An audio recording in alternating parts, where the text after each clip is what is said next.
سره کړې الست بربکم قالوا بلا خپل وعده وفاو بیا چې یو چا سره وعده کو پیدا وفاو بیا چې یو شی سره بیعت کو دا یو وعده ده پیدا وفاو ار بیعت کې موږ شیخ وعده اخلي چې واس پرسیږي ځان په شریعت برابر وعده اخلي کنه کثرت ذکر وکړو وعده اخلي کنه محبت په خپل مشایخ سره کو محبت وعده اخلي کنه اوس نو څومره موږ وفا وکړو شریعت موږ وعده اخلي وفا وکړي وصابرین فی البأساء نیک خلک هغه دي چې صبرونه کوي هغه په تکلیفو په مرزو کې په مسکناتو کې او ضراء په مرزو کې وحین الباس په وخت جنگ کې کافر ګولې در باندې وونه صبر وکړي اخرت کټي جنت کټي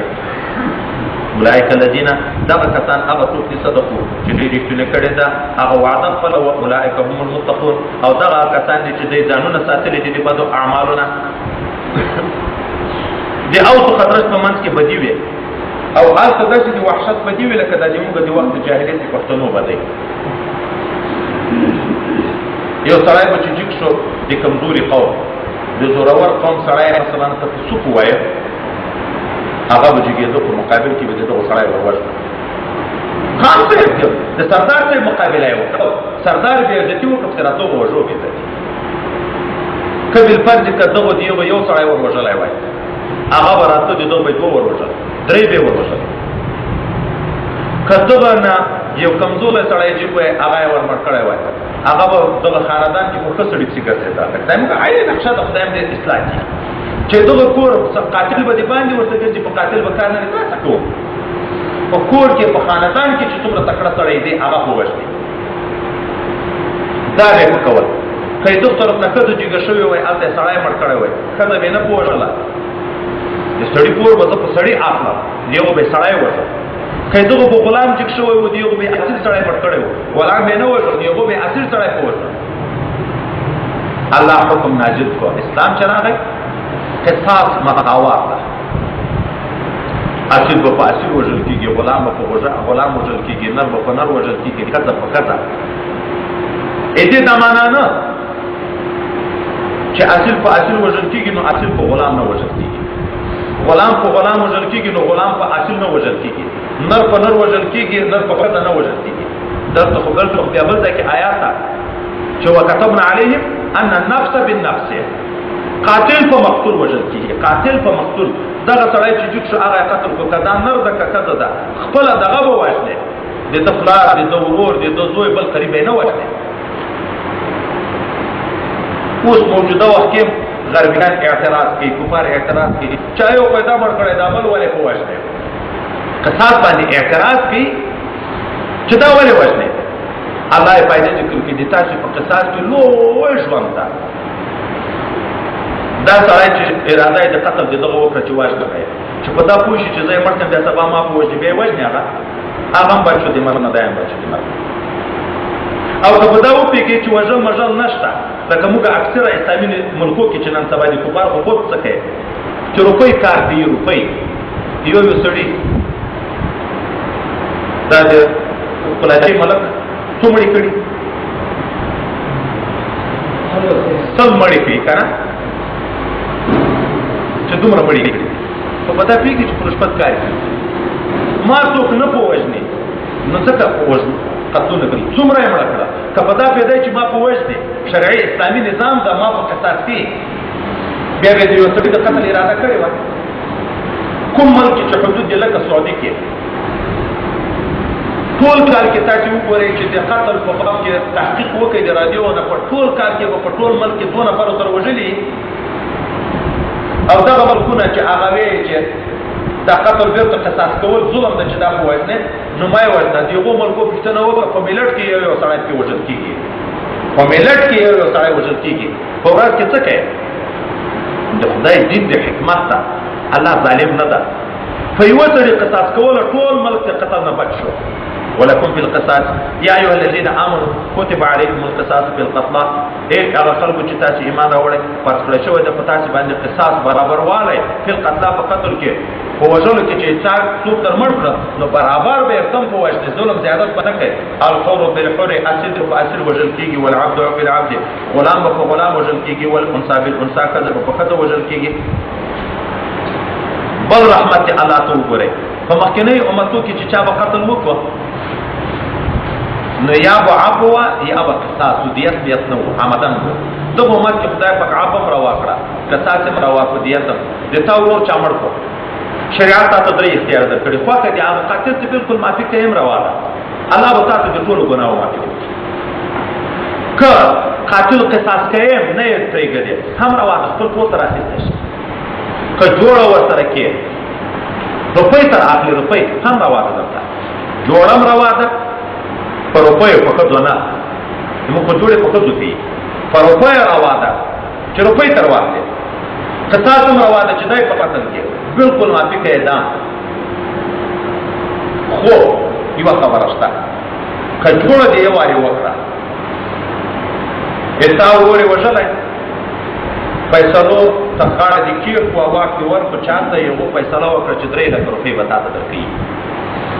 نو ته به هغه سړی دومره نه تنګوي چې نن په نن به یې راکوې هغه سره به 3 لکه پیدا کېږي نه بېرته به یې به دې ته مجبوره کوې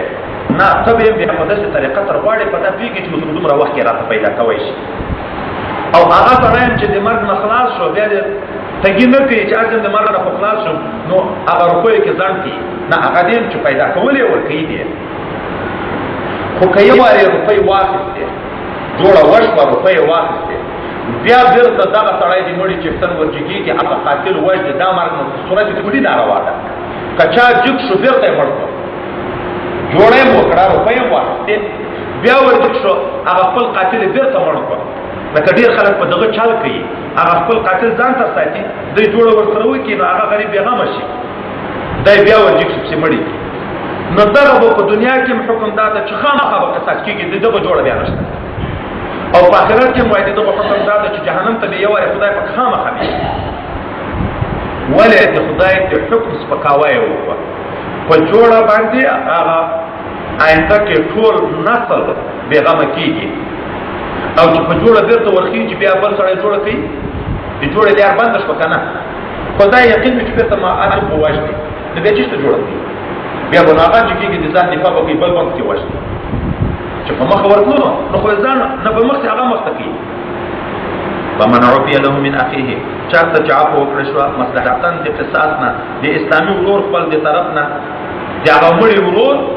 دته عفو وکړه نو په اتباع بالمعروف بیا متابعت پر جایزه طریقه باندې چې د مړي وارثان به د قاتل نن په صحیح طریقه وختنه کوي و ادا الیه باحسان او قاتل به ورکوي هغه خپل مسلمان ورور ته چې د یو ورور وروژلی یا زوی وروژلی په ښه طریقه باندې ذلك دغه چې جوړه کوي روا ده تخفیف یو سپکوالی د ربکم له جانب د رب د تاسې نه ورحمت رحمت ته په تاسې باندې فمن اعتدى بعد ذلك کچا د جوړوالي نه بعد بیرته بیا ظلم وکړه هغه جوړه یې کړې وه خو ورجګ شو قاتل یې بیا پسې مړ کړه لکه موږ په ډېرو خلکو کې جوړه کړي 10 کاله 20 کاله تېر شوي خو یو څوک پېغور ورکړي دستي ورجګ شو چې اوس پاته یې پېغور راکړو ښځو یې پېغور ورکړی هم چې کېږي هغه قاتل بیرته په وژني بیا خاص کر د غرو په وحشیانو کې فمن اعتدى بعد ذلك فله عذاب الیم د دې لپاره عذاب دردناک ده فائدہ د قصاص ولکم فی القصاص حیات د تاسو لپاره په قصاص کې یو لوی ژوند د تکوین د تعظیم لپاره ده ټول خلک د مرګ نه بچ کیږي یا اولی الالباب یا خاوندانو د عقلو لعلکم تتقون شاید چې تاسو ځان نه حق وینئ ته ولا نه وساتئ خدای پاک دې غټ فائدہ درکړي او بدبخت دهریان غربیان یې چې دا انسان په حقوقو تیرای ده مخکې وختو کې چې د میراث حکم نه و نازل چې څوک په مړ کېدو مال به درلود په ده وصیت فرض و پلار ته به دومره شی ورکوې مور ته به دومره شی ورکوې ورور ته به دومره شی ورکوې ده به وصیت کوه خو اوس دا حکم منسوخ ده ځکه خپله خدای پاک برخې معلومه کړي دي د میراث آیتونه بیا را روان دي چې سړی مړ شو د پلار یې څومره ده د مور یې څومره ده د ښځې څومره ده د اولاد یې څومره ده نو یې ده وصیت ده کې حاجت نشته کتب علیکم فرض شوی ده په تاسې باندې اذا حضر احدکم الموت چې حاضر شي یو د تاسې ته الموت مرګ ان ترک خیرا که څه مال یې پرېښی و څه شی فرض ده الوصیت وصیت د چا دپاره للوالدین مور و پلار لره والاقربینو خپلوانو لره بالمعروف په وجه شرعي باندې حقا علی المتقین چې دا حق ده په پرهیزګارو باندې خو شرعي طریقه ده چې به نه کوي چې ظلم کوي په وصیت کې به هم برابر وصیت کوي یو د بل سره نعمان ابن بشیر رضی الله عنه وایي سړي دوی ښځې درلودې د دا یوې ښځې زوی نعمان ابن بشیر ته ښځې ورته ویلې دغه زوی ته د دا یو غلام په ژوند ورکړه دوه ښځه چالاکي کوي چې سبا به بیا دې بلې ښځې زمونږ دعوا ورسره کړي ورشه رسول الله په دغه خبر شاهد کړه نو آینده کې که جنجال کو نبي علیه السلام وایي چې خو زه ومورې که پلار وربخلی هغه ورغی حضرت بشیر نبي علیه السلام ته چې ما دغه زوی ته دغه غلام بخلی د په ژوند ته په دې شاهد اوسه رسول الله ورته ادې بلې ښځې زوی ته دې بخلی وایي نه رسول الله ورته زه په ظلم نه شاهد کړم فرق ولې کوې دا خو فرق شو فرق ولې کوې نو وصیت کې به بیا داسې نه کوي چې فرق کوي که ته سم وصیت وکړو خپلوان دلته نه وو د کلي ملک یا ملا یا څوک یې راوسته هغه ته وصیت کوي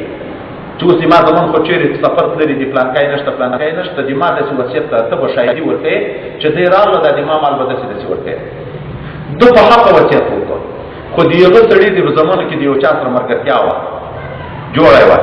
چې کله دی مړ شو دی خو هسې لاړ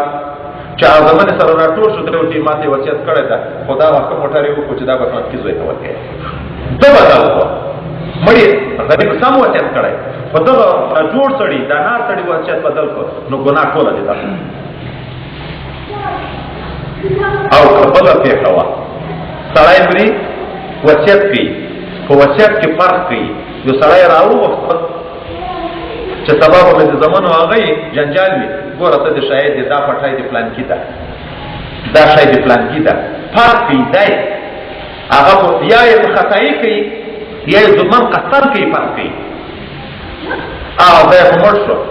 یغه سړي وصیت بدل کړو خو د مصلحت په بنیاد یې بدل کړی ته خبرې پرېږدو حق فیصله یې وکړه بیا پروا نه لري زمن چې سره راټول شو یغه هغه برابر خو پلار مو ماته داسې ویلي وو چې دا شاید دغه دومره فرق کې ونه کړو دغه سړي بدل خو کو د پلار وصیت خو په ښه طریقه یې بدل کړو پلار ظلم کوه د دې ظلم بیا یې ګناه نشته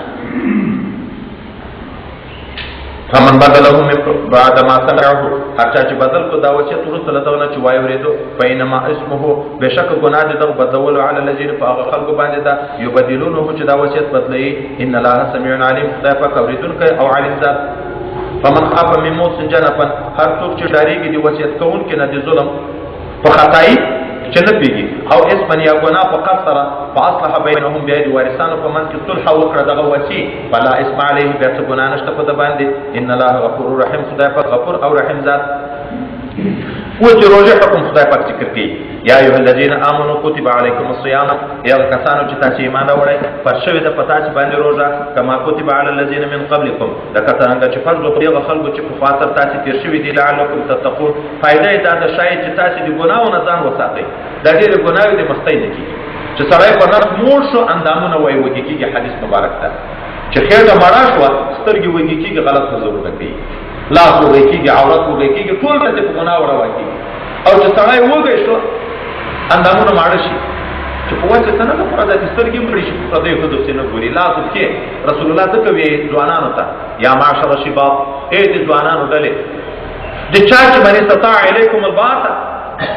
چا چې طاقت مال وو د نکاح کول وو نو نکاح دې کوي ولې نکاح اغض للبصر ده احسن للفرج په پردیو ګناهونو به خدای راوساتي خو که چا وس د نکاح کولو نه وي روژې دې نیسي روژې دا روژې خسي کول دي د نر دپاره شوق ختمیږي نو د روژې پیدا خدای پاک وایي دا د دغه دپاره مې در باندې فرض ده چې پرهېزګاره شئ پرهېزګاره د ګناهو نه ځان وساتئ نورې ډېرې ګټې دي پکې خدای هغه غټه ګټه د مسکین حال درته معلوم شي چې ګیس نه تر بېګا ته مړی ونه خورې نو هلته د نور حال هم داسې درته معلوم شي چې ما اوس نن یوه ورځ مړی ونه خوړه څومره تکلیف دا غریب همسایه را سره پروت ده سهار راته بېګا یې په کور کې شی نه پیدا کېږي نو د دغو به څه حال وي نو د مسلمان سره د همدردۍ شوق به در سره پیدا شي د هغه په حال به د زړه وخوږېږي خو تشبیه وایي یا نفس فرجیت کې د په یوه هم روژه فرض و په دغه هم فرض نور فرق شته څوک وایي چې نه په یوه هم اصلي د رمضان مبارک روژه و په مخکې بدبخته یهودو باندې خو چې کله دا روژه نه یې دا سک بیا ووري ګرمۍ ته راغله کله به په ګرمۍ کې و دی به تږي کېده ډېر کله به په ژمي کې ووږي کېده به ډېر نو ملایان خبیثان ملکان خبیثان سره جمع شو چې در دوی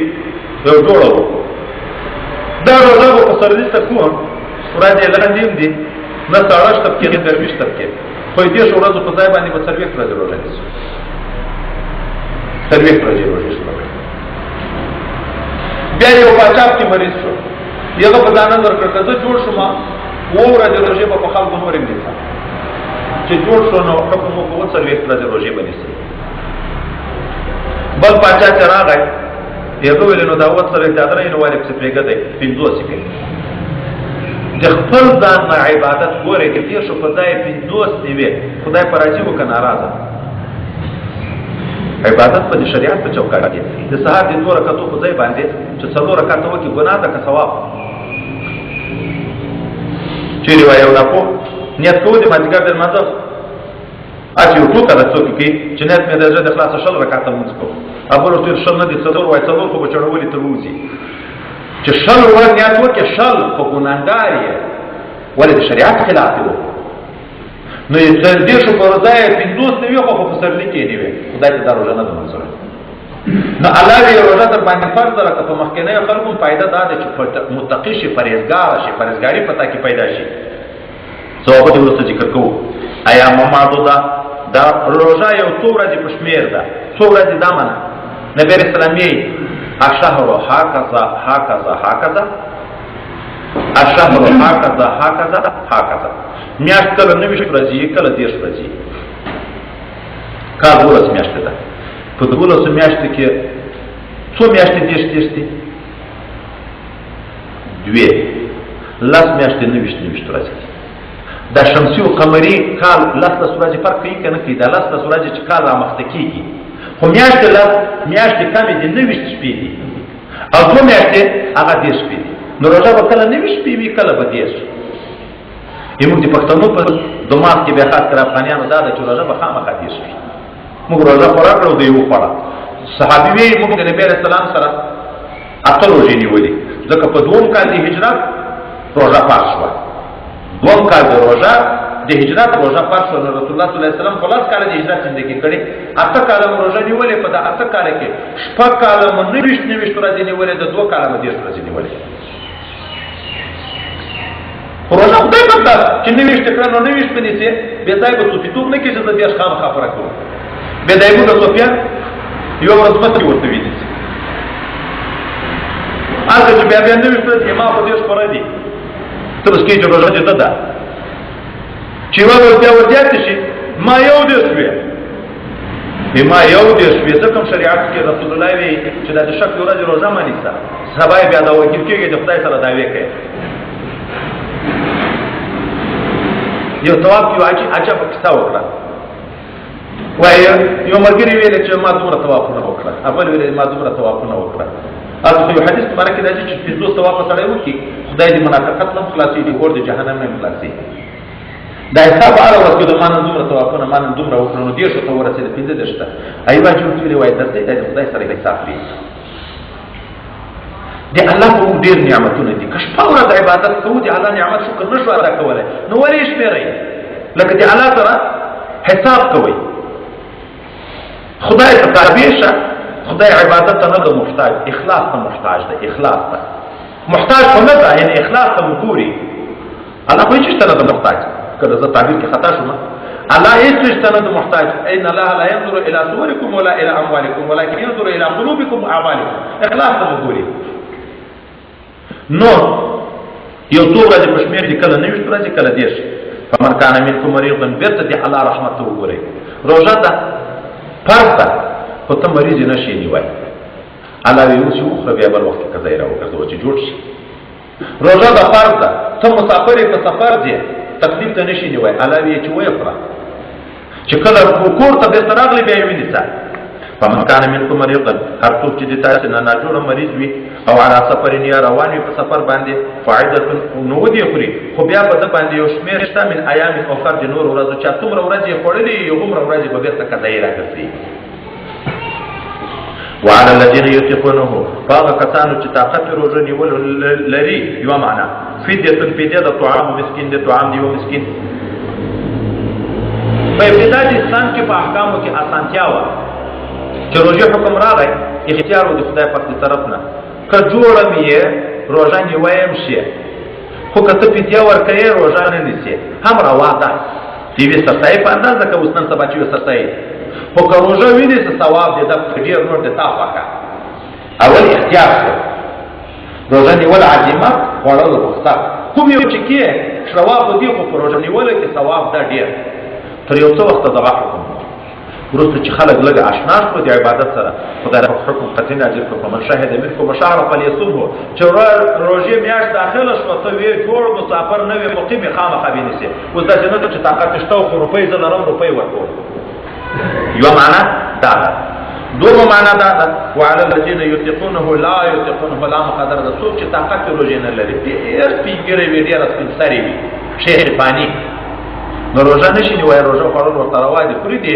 خو د هرې ورځې د یوې سرسایي په انداز باندې فدیه ورکوي فدیه طعام مسکین خو په من تطوع که په د فدیه کې چا لږ زیادت وکړه روژه دې وخوړه په خېټه موړ شوې نو نیمه کاسه غنم په ځای یوه کاسه چې ورکړې خیر هو خیر له دا د ده دپاره ډېر خیر ده ولې صدقه کې یو لوی اثر ده د صدقې غټ اثر دا ده چې جهنم د اور نه سړی خلاصېږي اوس نو کله سړي ته ځان مریض لیدی کېږي روژه وخوري خو په واقع کې دومره نه یې مریض روژه نیوی شي اوس نو چې زیات صدقه یې وکړه خدای پاک به هغه ګناه ورمات کړي هو ان تصوموا خیر لکم چې روژه ونیسئ تاسې لپاره خیر دی ان کنتم تعلمون که علم لرئ شهر رمضان میاشت روژې مبارکې الذي هغه میاشت ده انزل فيه القرآن چې په دې کې نازل شوی د قرآن عظیم شان هدى للناس چې هدایت لپاره د خلکو دا قرآن وبینات ښکارا دلایل دي من الهدى د هدایت او الفرقان باطل حق او باطل جدا کوونکی ده میاشت رمضان هغه د قرآن کې په نازل ده په اول د رمضان باندې لس صحیفې په ابراهیم علیه السلام نازل شوي په شپږم د رمضان باندې تورات په موسی علیه السلام نازل شوی په اتلسم د رمضان باندې انجیل په عیسی علیه السلام نازل شوی په اتلسم د رمضان باندې زبور په داود علیه السلام نازل شوی په څلرویشتم د رمضان باندې قرآن عظیم شان څه حصه په پیغمبر علیه السلام نازل شوی نو دا څلور کتابونه ټول په رمضان کې شپږم دیارلسم اتلسم څلرویشتم او هغه صحیفې په دغه کې یو خو فضیلت دار شو چې غټ آسماني کتابونه پکې راغلي دي بل فضیلت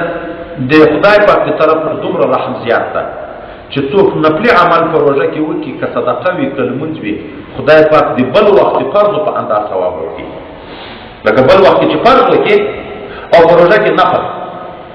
او په روژه کې چې فرض ادا کړي څوک د بل وخت د اولیاو فرضو په انداز ثواب خدای پاک ورکړي نو یو په اویا ثواب هم پرې زیاتېږي حدیث مبارک کې راځي چې رمضان مبارک اول شپه چې میاشت داخله شي خدای پاک حکم وکړي ملایکه ورته چې د جهنم دروازې بندې کړي ټوله میاشت د جهنم دروازې بندې د قبر نه عذابونه هغه جهنم نه چې کړکۍ ورته خلاص وي عذابونه راځي دا ته پورته شي او حکم وشي چې د جنتو دروازې خلاصې کړي دا یوه میاشت مکمل د جنتو دروازې خلاصې قبرو ته هم راحتونه وي او د خدای رحمت نزول وي پکې شیطانان وتړل شي ووړی شي دریابو ته سرسخته شیطانان هر ماښام د روژه مات په وخت خدای پاک لس لکه کسان د جهنم د اور نه ازادوي د جمعې په شپه او په ورځ باندې په هره ګټه کې لس لکه کسان خدای پاک د جهنم د اور نه معاف کوي په آخره شپه د رمضان په ټوله میاشت کې چې څومره معاف کړي دغومره خدای پاک نور معاف کوي رسول الله صلی الله علیه وسلم څوک چې د روژې میاشت په صحیح نیت ونیسي ایمانا و احتسابا ایمانا و احتسابا چې په خدای یقین چې الله را باندې پس کړی او الله ثواب راکړي او بیا د شپې تراویح وکړي من قام رمضان ایمانا و احتسابا شپه په عبادت دې کې ایمانا و احتسابا الله یې د ګناهونو نه داسې معاف کړي لکه د مور نه چې پیدا وي حضرت پیغمبر صلی الله علیه وسلم یې څوک چې د رمضان مبارک په میاشت کې روژتي ته روژه ماته زکات او صدقه چې ورکوي خلک یې وویني حج چې کوي خلک یې وویني قرباني چې کوي خلک یې وویني دا چې تا روژه ده ټوله ورځ په دغه بازار کې ګرځه خلک در باندې پوهېږي چې تا روژه ده روژه خو ځان ساتنه ده خوراک مه کوه چکاک مه کوه جما مه کوه نیت وکړه نیت وکړه د روژې او د درې شیانو نه ځان باندې دغه روژه ویل کېږي نو ته به د سهار نه تر بېګا به روژه یې څوک هم نه در باندې خبر ثواب په هغه عمل کې ډېر ده چې خلکو ته نشي ښکاره چې خلکو ته نشي کار دا د پټ ذکر ثواب د خلی په ذکر چې یو په 80 درجه دی ولې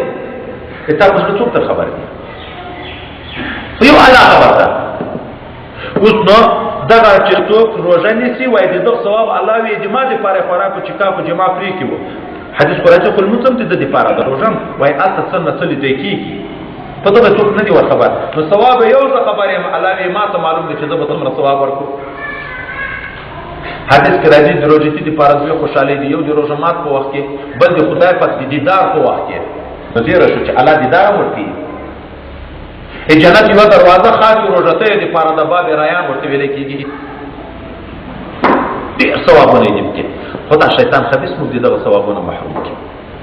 ځکه حدیث مبارک کې ډېر خلک داسي چې خلک یې باندې دي فراق او چکا کو جمانه خو غیبت نه پریږي دروغ نه پریږي دوکه د مسلمان سره نه پریږي شیطانت او پوچ الفاظ نه پریږي د روزه خدای ته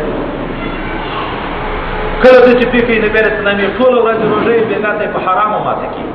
نفقه حرام وي د روزه خدای په پته کی موږ چې روزه وینځو څوک یې نشي نه چې څوک یې وینځي بس نو یو حق پیټه ده جنګون ټول ورځ روزه مې د ما مر اخره بیا نو غریب څه ده خو ته اوس کې دی غیر روزه نه ده ورته به هغه ناسي مړی په پخې دې په ورته ناسي تا باندې دا ګرمي پوښتنه اتام په ګرمي کې روزه ده اته به سره دوم دی اور د دنیا یو ځای دی هغه غریب به ورته ناشته ده مړی پخې دې پخې بیا چې دومره شای نه وخت شي چای نه وخت شو بس لګي ورته راوخلي ته دا روزه نه ویني خدای بل منګه د یا تاریخ ته لګي ورته راوخلي تا مور تا خور کنځای ورته کا ویا کا کوا موږ ټول روزه موږ ټول روزه خو خدای باندې زم د خدای باندې د ما روزه ده مسجد نو ورته راځي تکلیف هم تیری خپل روزه لا چې بربادي کی پرده راواخله وایل کا ټکول کا ظلم کی اته هم خدای پکوي چې څوک په غلام ظلم کی غلام یا په خځه ظلم کی اعلی اعلان ورته وشي دا ما مخلوق ده زه په تا ډیر قادر یم تر دغه لکه دا چې نن قدرت په دې لري یا په خپل غلام لري زه په تا ډیر قادر یم دغه انتقام به صدر نه اخلم علامه دې وساتي ایمو په پښتنو کې خو بیا خصوصا غیرتمن هغه د چلرګي په لاس کې کده ډیر وي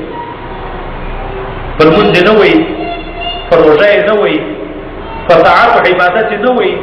یا خالي سم نه دي منځلي یا استری کړي نه دي یا ځای نه د جارو کړي یا چای نه وخت کړي یا دې سم نه د پوخ کړي یا مړې سم نه د پوخ کړي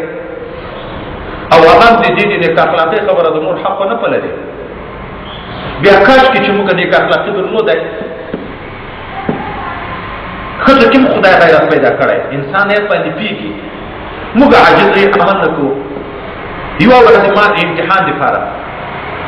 چې په شریعت عمل وشي دا خدای تکي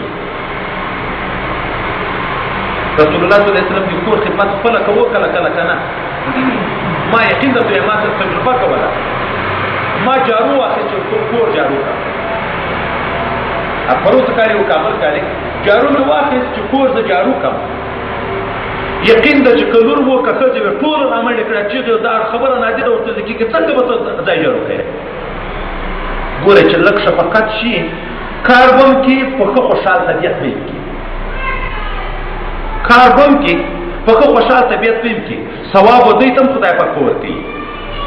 په خوشاله طبيعت دې خدمت وکړي د میړه د پلار د زوی د خسر د لیور نو دې ته خدای ثواب ورکړي او چې ته مجبور کې وایل تکول کنځاوي خو دې خدمت هم به سیدیت نه ده نو دې غریب هم ژوند ور برباد کې ستړي می ثواب نه وي اته نو کله چې شفقت وي خلق وي یا هم بدی وي ورسره یا دې بیمار پرسي له حاج وي ورسره مریض داس ډاکټر ته بوځي بل څه وي خوراک ته شي ته جوړ وشي هغه ورکه نو زړه به خوشاله خدمت بدیم کې ثواب وي مخاطب نکو خپل په بازار کې کبابونه خورو کور کې به خزه غریبه وچخري تروي بخوري په لرګي به بیګا ورته اخیستي کوم دوکاندار شاین وي نه نبی رسول الله داسې روزه خدای ته نه د منظوره چې خدای دې د خوراکو چې کاپ نه بند کړي خو کنځا فجورات غیبات بهتان دا کوي یا سهار ورځ روزه دی ولې بیګای په حرام نه کوي موږ مسلمانانو نه پکې څنګه دي یو روژې میاشت خلکو د عبادت سیزن ده، خلکو د چی شي سیزن ګرځولی؟ د دنیا سیزن. خجورې دم روژې ته ساتي، اوس نه خلک اچار دم روژې ته ساتي، کبله میوه دم روژې ته ساتي، هلته قیمت خو ورته چې ګټه کوي، ولې روژې ته زړه کېږي اخلي یې او چاله والا تو کم په روژه کې تر ټول وخت موږ درو ډېر وی په سوداو کې، په کاروبار کې شیطان را باندې ناروا کړي. نو روژه ډېر فضایل لري او صدقه روژه ماته ورکول مفت ثواب د ګورئ د غریب ټوله ورځ روژه نیولې تا بېګا روژه ماته ورکړه، الله دومره ثواب تا ته درکړي لکه ته چې په ټوله ورځ تکلیف ګټلی، چې یوه خجوره دې ورکړم دغه ثواب درکړي، چې یو شربت دې ورکړم دغه ثواب درکړي. موږ دلته خلکو ته بار بار ووایو، خپله موږ هم کمزوري یو، کال کې یوه چنده خلک پرې کوي، هغه زکات هم ده، هغه خیرات هم ده، هغه وسیله رحمیم ده، هغه د مړیو حق هم ده، هغه د روژې حق هم ده. د روژې میاشت راشي طالبان به پراته وي مسافر، د روژه مات به څوک شی نه ورکړي، خو چنده خو یې کړې ده دا محتمیم نو ښه دغه ساتي چې ور وویې بیا به غږېږي، که مخامخ نه در وویې شاته به بیا غږېږي، ولې هغه دومره چنده چې وشوه څه شوه ویې که نه وي، د دومره چنده وشوه څه شوه، دومره چنده وشوه څه شوه، حساب ولې کوې د خدای سره چې ما 2 روپۍ در کړي دي هغه څه شوې. پرون د سهار د ډوډۍ وخوړه بېګا ته یې بیا خورې که نه خورې، بېګا د سهار د تر ستونې موړ شوې هغه څه شوه ولې بېګا ته بیا خورې. په عبادت ته خو هر څه ضرورت لرو، هلته د ثواب یو په یو مثلا اوس یو په 80 ده، اوس روژه کې یو په 80 ده، د یو په 80 نه ځان شیطان محرومه کړي، خو چنده خو یو وارې ورکړې ده. په څنګ پورې صرف طالب نه درته ویایو چې طالب ته چندې ورکوئ، خلکو باندې کله دا خبره غشي چې یو طالب لیدلی ده چې طالب ده او چنده ده، طالب ده او چنده ده، طالب ته خدای رسوي. په څنګ پورې به یې مسکین وي، په څنګ پورې به یې ورور وي، د بېګا ډوډۍ به نه لري. روژه به یې د کورنۍ بېګا ته به د ترکاري شی نه لري، دا خبیث په تستونې پورې موړي، د ورور په حال نه خبرېږي سړی، د وراره او د تربور په حال باندې نه خبرېږي سړی، د کلیوال په حال باندې نه خبرېږي سړی، چې د په کور کې صدق ته نه ګوري چې د دنیا مدرک شي ده، خو باید د سره وسیله وکړي. ما یې ورکوه، طالب ته په ټول ژوند ما ورکوه، ملا ته په ټول ژوند ما ورکوه، مجاهد ته په ټول ژوند ما ورکوه، کنې په دغه ور کې خو خدای ویلي الذین احسنوا فی سبیل الله، دغه خلکو سره ډېر کومک کوي چې د دین ته ځان وقف کړی، ولې د چند ثواب وي، د چند هم به صدقه وي، هم به د په عبادت کې ورشریک شي، ثواب خو د چند ده، خو که د چند نه غواړې هغه خپل قریب ته خو یې ورکړه، همسایه ته خو یې ورکړه. روژه میاشت په ډېرو ځای کې دا دغه دپاره وي چې باید مسلمان دغه ته متوجه وي. موږ ته غږېدلې د قسم د پروس کال یو ښځه د موږ کره غږېدلې وه، د روژې 9 که شلم ورځ به زه اعتکاف ته راتلم، موږ کره راغلې وه چې په دا ټوله 20 ورځو روژو کې موږ 2 ورځې غوښه خوړلې په دغه کلي کې دغه ځای کې.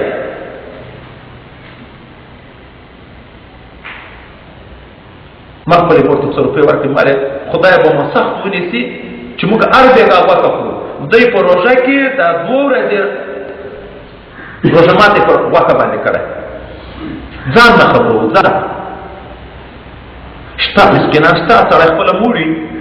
د دې دنیا خلک ټول ورته ماړل دی کېږي. تحقیق پکار ده، کوشش پکار ده، پلټنه پکار ده. عربو کې جومات کې سرخان واچي، سرخان په واسطو باید ځان پیدا کوي، واسطو باندې ځان ته پیدا کوي چې یو سرخان زه دلته غوړوم، حکومت ته اجازه اخلي، بیا یې مزدوران نیولي یې باندې ګرځي، دا د خدای مسلمان بندګان مزدوران راولي چې د ما سرخان ته دی کشکي چې د ما سرخان ته راشه دلته روژه ماته کړه، هغه یې کشکي چې د ما سرخان ته راشه دلته روژه ماته کړه. خو ثوابو پېږي، په دا پېږي چې په دغه دنیا جنت اخیستی کېږي، په دغه دنیا جنت اخیستی کېږي. نو جنت اخلي د خدای سره سودا ده. موږ تاسې نه وینو ډېر وخت کې د قربانۍ په وخت کې د لرې ځایه نه خلک بلې علاقې ته روپۍ ولیکي چې دومره شیان واخلئ مسکینانو ته یې ورکړي چې هلته قرباني وکړي، خو په دا پوهېږي چې په دغه باندې خدای راضي کېږي. موږ منظرما ټوله دما فمن شهد منکم الشهر، چا چې میاشتې روژې ولیده او جوړ و په کور کې و مسافر نه و فلیصمه روژه دې نیسي، ومن کان مریضا څوک چې مریض وي او علی سفر یا په سفر باندې وي نو ودې خوري، فعدة من ایام اخر، بیا په ده باندې نیول دي د یو څو ورځو نورو په شمېر د هغو ورځو چې ده خوړلې ده.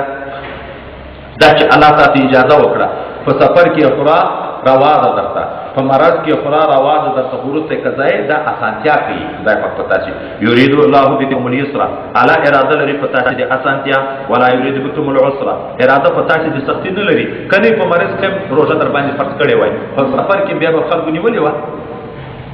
نو الا اسانتیا کوي خو قضایي بیا ولدا قضایي بیا ولدا چې موږ در ما په قضایي بیا ولدا دا بیا د آخرت شفقت چې الله در باندې کوي مسافر روزه دی ونه نیوا بل مسلمان روزه ویني وا دیغه روزتي ثواب په جنت کې خدای ورکی کته قضایي راونه کړي هغه ټول ثواب در نه پاتې شو کنه د دنیا په دې راحت شي چې د آخرت په دې راحت شي و چې وخره مریض یې و چې وخره مسافر یې خدای ته نه چې پرېګه دی بیا قضایي راوګرځو چې د آخرت ثواب په دې پیدا شي ولتكملوا العده د دې لپاره قضایي راګرځي چې تاسو پوره کوي هغه شپې ولتكبروا الله على ما هداكم او د دې لپاره چې تاسو لوی بیان کوي د خدای په هغه طریقه چې تاسو ته هدایت کړي څوک چې د اخترو د منځ تکبیرونو تر مرادي والله على ما هداكم خدای په هغه څه باندې چې تاسو ته هدایت کړي دا ولتكبروا الله على ما هداكم په هغه طریقه چې تاسو هدایت کړي دا ولعلكم تشکرون او د دې لپاره چې تاسو د خدای په شکر وباسئ کله صحابه براغله رسول الله صلی الله علیه وسلم ته ویلې چې دې موږ الله لره د چې موږ دعا کوو په زور ناری وکړو کني دې ده څوکه چې کوم اوري الله آیات نازل کړ و اذا سالك عبادي کله چې پښتنه وکړي د تانه بندگان دې ما عني دې ما په باب کې فإني قريب زور نږدې یم وجيب دعوة داعي ز قبلهم دعا کوونکي اذا دعاني چې کلمه ورغولي فليستجيبوا لي دلته دوه تفسیر دي یا دا معنا ما ته د دعا وکړي د معنا د قبولي د دعا غواړي استجابت طلب دي اجابت کوي د معنا چې خدای دعا نه قبول کړي نو زه به دعا قبول کړم زه دعا قبلوم نو ما ته د زړی کوي د دعا د قبلېدل زه دعا قبلوم یا دا معنا زه د مسلمان دعا قبلوم خدای دې ما خبر قبلي چې زه څه حکم ورته کوم هغه خو دې یې مني دې چې سره نه غواړي هغه زه ورکوم خو چې زه تر غواړم هغه دې کوي وليؤمنوا بي فما دې یقین لري چې زه دعا قبلوم کوم لعلهم يرشدون شاید چې دې حق لار پیدا کی لا محکم پاتې شي الله دې دعا د قبلول وعده کړي خو شرطونه لري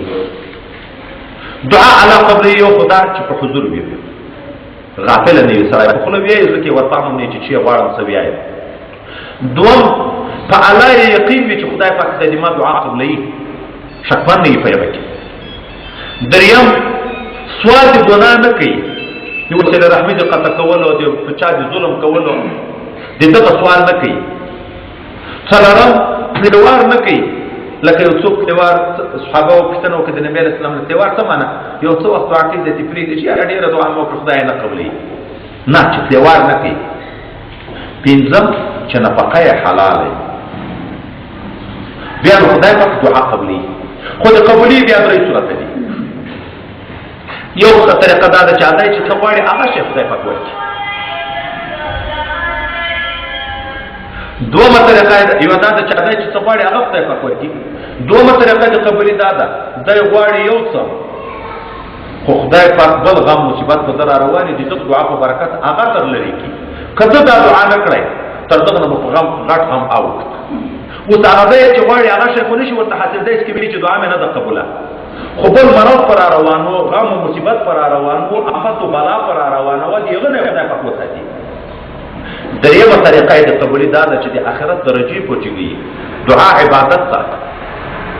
عبادت تا او عبادت چې څومره کې د آخرت درجه دی پوچيږي موږ منځونو په قبولي خبر یو پرېږدو به ځکه دغه ته بنا چې څومره ډیر موږ کې دومره ډیر مقام پیدا کیږي څومره ډیر دعا وکړي او خدای په ډیر مقام سره ته نصیب کړي نو الله دعا وکړي دیوا مهمه خبر بلم کی تفسیر کله یو څوک ته دعا وکړي خدای عزت قبول کړي مسلمان ده خدا فاسق سره چې دعا وکړه د څه قبول شو خلک په اسانه پوه شو یو د خدای دوست ته ډېرې دعاګانې کې ژړاوي کې هغه شی در نه پیدا کېږي وایي دعا د دواړو خدای قبول کړي خو د فاسق دعا کله زر ورکړي الله دې وساتي د ده د غږ نه د الله بد راځي چې بیا دا سوال راته ونه کړي